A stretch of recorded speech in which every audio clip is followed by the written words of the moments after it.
नमस्कार। निशुल्क ज्योतिष परामर्श केंद्र में आप सबका स्वागत है। जैसे कि पिछले 3 वीडियो में हमने विक्रम संवत्सर 2083 का जो विरोधाभास है कि जिसके स्वामी तो गुरु हैं और गुरु वृद्धि के कारक ग्रह हैं, किंतु जो ग्रहों का प्रभाव रोध संवत्सर कालसर्प दोष का जो परिणाम प्राप्त हो रहा है वह वृद्धि को नहीं दिखा रहा है। यही विरोधाभास था जिसे हमें समझने में 3 दिन का समय लगा, अर्थात 3 वीडियो में उसको समझना पड़ा। अब इस विक्रम संवत्सर 2083 का जो विरोधाभास निकल कर आया, उससे जो निष्कर्ष प्राप्त हुआ, आज हम उस निष्कर्ष को समझने का प्रयत्न करते हैं। यहाँ पर हमने एक कुंडली बनाई है विक्रम संवत्सर 2083 के प्रारंभ के समय की, 19 मार्च 2026 प्रातः की। उस समय मीन लग्न है। मीन लग्न में 4 ग्रह हैं, शनि, शुक्र, सूर्य और चंद्रमा। चतुर्थ भाव में मिथुन राशि में गुरु हैं, 6ठे भाव में सिंह राशि में केतु हैं और द्वादश भाव में कुंभ राशि में राहु, मंगल, बुध हैं। तो यहाँ आप देख रहे हैं कालसर्प दोष भी निर्मित हो रहा है और लग्न भी मीन राशि का बन रहा है। लग्न भी मीन और राशि भी मीन। तो लग्न मीन राशि जो पूर्व स्थिति को समाप्त कर नव निर्माण के लिए तैयार करती है, मीन राशि का ये कारकत्व है। लग्न व्यक्तित्व को दिखाता है, अर्थात वर्तमान जो भी व्यक्तित्व है इस संसार में, मानव का, इस संसार का, इस प्रकृति का, इस पृथ्वी का जो भी व्यक्तित्व है, जो सोच विचार है, उसको समाप्त कर नव निर्माण करेगा। शनि लग्न में स्थित है जो प्लेटफॉर्म देता है, अतः पूर्व स्थित प्लेटफॉर्म को समाप्त कर नए ढांचे का निर्माण करेगा, सभी को ध्वस्त कर नव निर्माण के लिए तैयार करेगा। सूर्य जो कि आत्मा है, अधिकार का कारक ग्रह है, अतः आत्मा का नव निर्माण होगा। चंद्रमा मन है, अतः मन के विचारों का भी नव निर्माण होगा।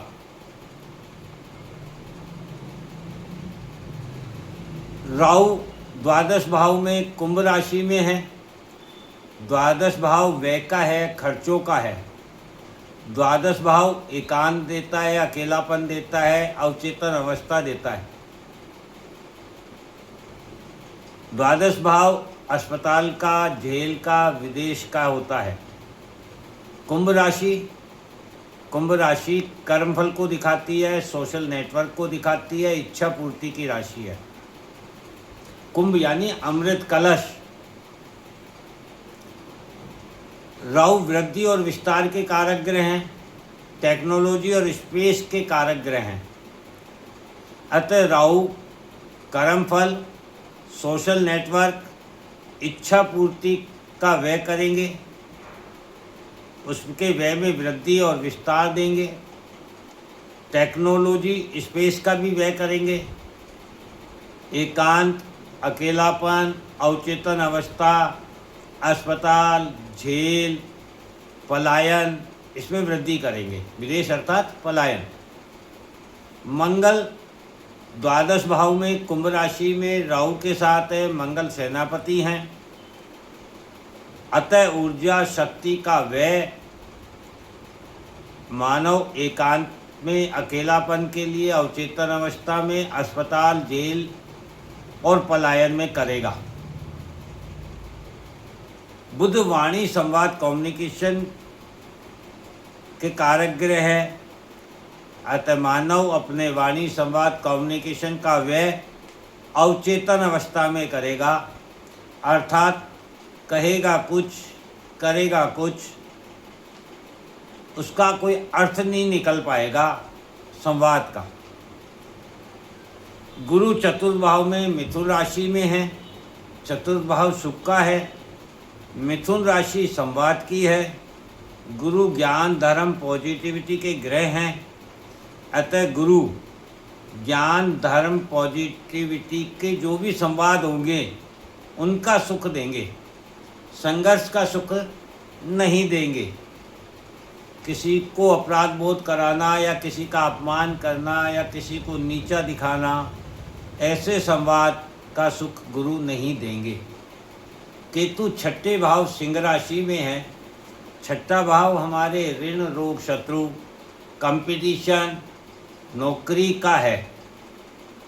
सिंह राशि सीमा को दिखाती है, अधिकार को दिखाती है, साहस की राशि है। केतु मुक्ति का कारक ग्रह है। अब आप यहाँ देख रहे हैं ना, सब में विरोधाभास आ रहा है।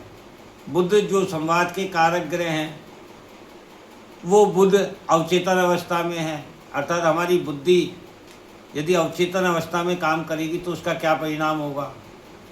गुरु जो वृद्धि के कारक ग्रह है, वे गुरु अर्थ या भौतिक सुख के, चतुर्थ भाव भौतिक सुख का है, तो वे भौतिक सुख नहीं दे करके ज्ञान धर्म और पॉजिटिविटी के संवाद दे रहे हैं। अर्थात जिसे हम कह सकते हैं, हमारे गुरुओं के द्वारा भागवत गीता का अध्ययन करना, रामायण का अध्ययन करना, शिव पुराण का सुनाना, गरुड़ पुराण का सुनाना, ऐसे धर्म के ज्ञान का संवाद। तो यहाँ भौतिक सुख नहीं दे रहे हैं गुरु, ये विरोधाभास है इस वर्ष का। राहु का हमने देखा, जो टेक्नोलॉजी और स्पेस के ग्रह हैं वह उसका व्यय कर रहे हैं। जो सपने दिखाते हैं, भ्रम देते हैं, वे एकांत और अकेलापन का में वृद्धि कर रहे हैं। इसी प्रकार से केतु सिंह राशि जो है वो सीमा, अधिकार और साहस की है, लेकिन वहाँ छठे भाव में है और केतु स्थित है। केतु तो मुक्ति के कारक ग्रह हैं। केतु नींव भी है, केतु शिखर भी है, केतु बीज भी है। अतः केतु यहाँ क्या कर रहे हैं इस वर्ष, ऋण रोग शत्रु कंपटीशन नौकरी की जो हमारी सीमाएं हैं, जो हम जिसे कहते हैं ये मेरे सीमा क्षेत्र में है, मैं इसे कर सकता हूँ, ये मेरा अधिकार है, ये मेरा साहस है, इसके जो बीज है, जो भाव है, जो जड़ है, जो नींव है, जो इसकी ऊंचाई है, शिखर है, उन सब से केतु यहाँ मुक्ति प्रदान कर रहे हैं। यही विरोधाभास है। विक्रम संवत्सर 2083 का नाम रौद्र संवत्सर है। रौद्र अर्थात विनाश, दुख, पीड़ा, तकलीफ, परेशानी। तो ये जो संवत्सर 2083 है, ये क्या देने आ रहा है हमें, ये क्या लेके आ रहा है जगत के लिए? विनाश, दुख, पीड़ा, तकलीफ, परेशानी। इसी प्रकार से जो संवत्सर का प्रारंभ आपने देखा कुंडली में कालसर्प दोष के साथ हो रहा है। राहु केतु के मध्य जब सारे सातों ग्रह आ जाते हैं तो कालसर्प दोष का निर्माण होता है। और कालसर्प दोष का मतलब है जब सारे ग्रह का राहु केतु के मध्य आ गए, अर्थात वे सारे ग्रह राहु केतु की जकड़न में आ गए, बंधन में आ गए, बंध गए, उनकी आज़ादी छिन गई, उनकी स्वतंत्रता छिन गई। अब कोई भी ग्रह अपना स्वतंत्र फल देने में असमर्थ है। तो इस वर्ष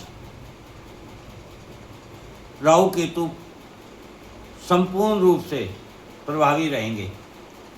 तो इसका जो हमने अध्ययन किया, इसका परिणाम क्या निकलता है, इसका निष्कर्ष क्या निकलता है कि राहु केतु इस संपूर्ण वर्ष में प्रभावी रहेंगे। रौद्र संवत्सर है, अतः दुख, पीड़ा, परेशानी भरा प्रभाव देंगे।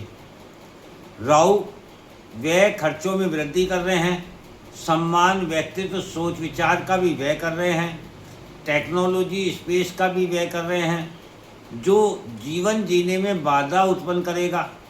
बिना टेक्नोलॉजी, बिना स्पेस के मानव क्या कर पाएगा। एकांत, अकेलापन, अवचेतन अवस्था में राहु वृद्धि कर रहे हैं। अस्पताल झेल में वृद्धि कर रहे हैं।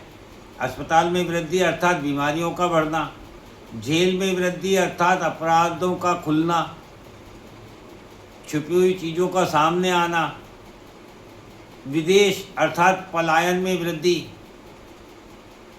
अर्थात नौकरियों का जाना, काम का जाना।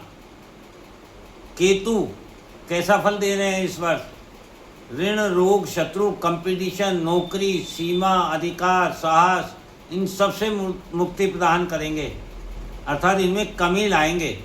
साहस में जो हमारी ऊर्जा है, शक्ति है, साहस है, उसमें, अधिकारों में, सीमा में, नौकरी में, कंपटीशन में।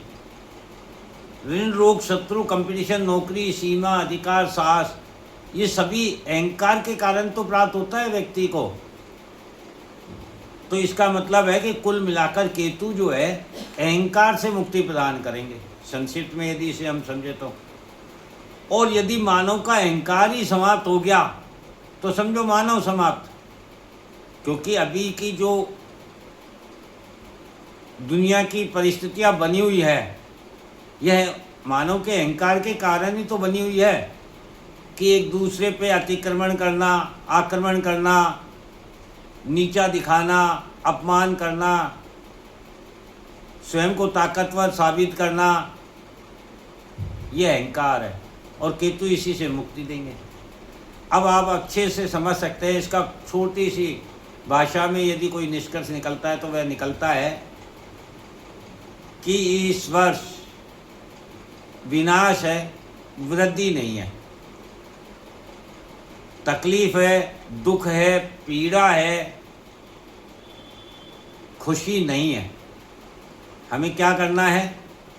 हमें अपने अहंकार का त्याग करके जो है, जितना है, जैसा है, जहाँ है, उसमें संतुष्ट होना है, उसको संभालने का प्रयत्न करना है।